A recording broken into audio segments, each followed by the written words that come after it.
Buenos días, mi nombre es Susana Correa. Este es un video que pretende contestar las tres preguntas que se generan como primer elemento de competencia en nuestro curso de educación virtual. Estas respuestas están basadas en las lecturas que nos fueron previamente asignadas. Entonces, la primera pregunta que tenemos es ¿cómo ha evolucionado el término de educación a distancia y en qué momento realmente se concibe el término de educación virtual? La educación a distancia se creó como una alternativa a la falta de cobertura que tenía la educación tradicional. Inicialmente se caracterizaba por el envío de la información al estudiante, el cual no tenía ningún tipo de contacto con el docente, y este simplemente contestaba preguntas o presentaba exámenes sin tener realmente ningún tipo de retroalimentación del aprendizaje recibido. Posteriormente, esta fue mejorando, ya que se implementaron al proceso algunos avances tecnológicos de la comunicación, como las grabaciones, los videos y las llamadas telefónicas, los cuales aumentaban en algún porcentaje la interacción entre el docente y el estudiante. Pero actualmente tenemos lo que podemos llamar la tercera generación de la educación a distancia o la educación virtual. Esta inicia gracias a la creación del Internet y a la evolución del mismo, ya que el Internet ahorita no es simplemente un instrumento de comunicación, sino que ya es un instrumento que nos permite la interacción. Gracias al advenimiento de todas esas tecnologías de la información y de la comunicación, la separación física no implica una desvinculación entre las personas, ya que permite la constante interacción que se puede dar en cualquier lugar y en cualquier momento. Podemos decir incluso que la virtualidad logra potencializar la relación alumno-docente. Permite a los estudiantes acceder a medios interactivos y a poder consultar con expertos y con sus compañeros o con cualquier persona que lo deseen en cualquier momento. Además de esto, se genera una desmaterialización de los recursos educativos. Gracias a la tecnología, todo lo que necesitamos para generar el conocimiento está en la red, y este nuevo tipo de material utilizado puede llegar a ser muchísimo más dinámico y permite que haya una mayor fijación del conocimiento por parte de los alumnos. Resumiendo, podemos decir que la educación virtual es un tipo de educación a distancia que utiliza las tecnologías y permite una educación sin límites de localización y sin restricciones geográficas. La segunda pregunta que se nos hace es ¿cuáles son para nosotros las características más relevantes de la educación virtual? Para mí, una de las características más importantes es que el estudiante puede en cualquier lugar y en cualquier momento recibir una educación de alta calidad. Permite la interacción continua entre el estudiante y el profesor, permite que cada uno lleve su propio ritmo de trabajo.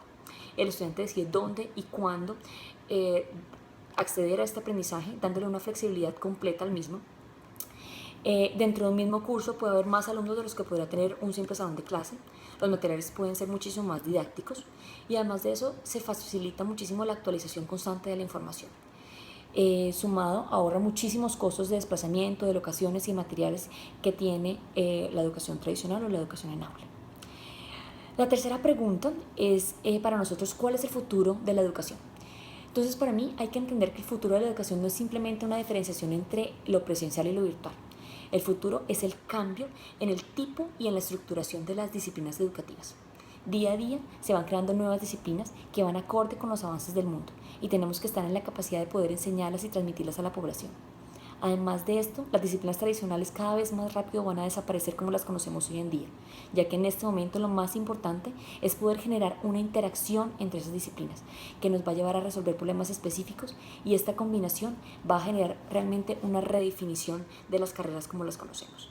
En el futuro, o más bien en el presente, tiene que haber un cambio del aprendizaje en el aula y hay que generar un aprendizaje que sea activo, interactivo y personalizado.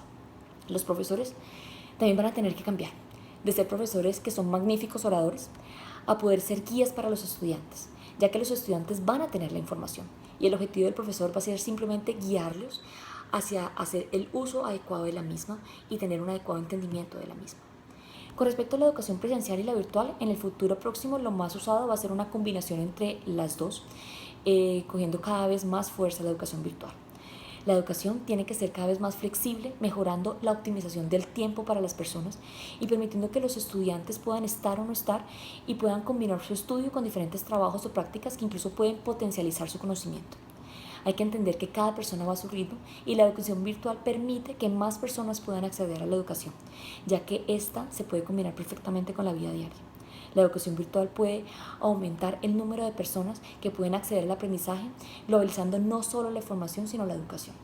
Como resumen, en el futuro, la educación va a ser cada vez más flexible, más globalizada, pasando a ser una educación activa, en la cual lo importante no va a ser simplemente la enseñanza, sino el aprendizaje.